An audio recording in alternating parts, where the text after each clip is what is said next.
चारू जी, देखिए, चुनाव आयोग पर सबका भरोसा बना रहे, ये बड़ा जरूरी है। ये सरकार की भी जिम्मेदारी है, खुद आयोग की भी जिम्मेदारी है, और इसीलिए आज की प्रेस कॉन्फ्रेंस की गई और बाकायदा जो एक बात कही गई ज्ञानेश साहब की तरफ से कि हमारे लिए ना कोई पक्ष है ना कोई विपक्ष है, सब हमारे लिए समकक्ष है। हालांकि इसमें बहुत सारे लोगों ने शायरी वाला अंदाज उनका देखा। बहरहाल, लेकिन ये जो विपक्ष की शंकाएं हैं ये अब भी बनी हुई हैं और उस सवाल का जवाब तो अब भी नहीं समझ में आ रहा कि 65 लाख अगर वोट काट दिए गए हैं तो उनमें से कितने बांग्लादेशी ये अब तक डिटेक्ट क्यों नहीं हो पाया? नमस्ते। क्योंकि घुसपैठियों की बहुत बात हो रही है जी, घुसपैठियों की बात हो रही है, डबल वोटर की बात हो रही है, जिन लोगों का देहांत हो गया है उनके नाम पर वोट डलवाने वालों की बात हो रही है। आज चीफ इलेक्शन कमिश्नर को ये प्रेस कॉन्फ्रेंस लेने की जरूरत क्यों पड़ी?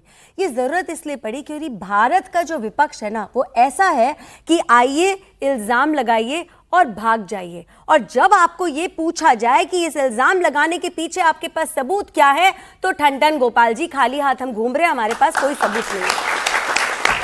उदाहरण के तौर पर अगर मैं यहां पर अभी खड़े होकर कहती हूं कि राहुल गांधी ने रायबरेली नहीं जीता, ये मैं कह रही हूं, लेकिन मेरे पास सबूत नहीं है, मैं चाहती हूं राहुल गांधी इस्तीफा दे दे, आज संसद में ना बैठे, क्या आप मेरी बात मान लेंगे? सिर्फ मेरे कहने से मान लेंगे?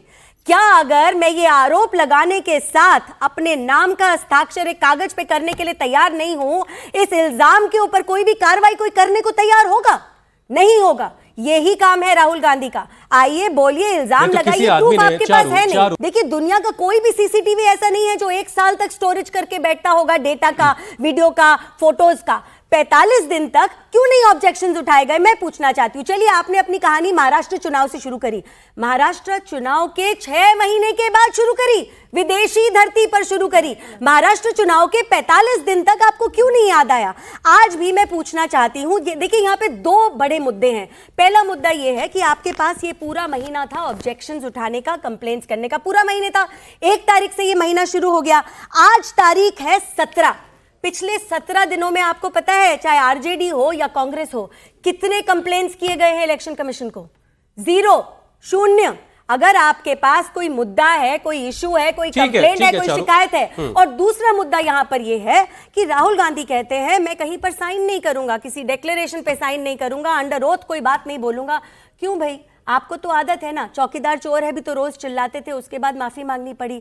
रिफाइल रोज चिल्लाते थे, माफी मांगनी पड़ी। वीर सावरकर का अपमान करते थे, माफी मांगनी पड़ी। आज आपने वोट चोरी की कहानी शुरू करनी पड़ी है, फिर आपको माफी मांगनी पड़ेगी। देखिए, ओथ के बाद, पार्लियामेंट की ओथ के बाद आपने लगातार झूठ बोले, कई बार झूठ बोल रहे, इस बार भी आप झूठ बोल रहे हो।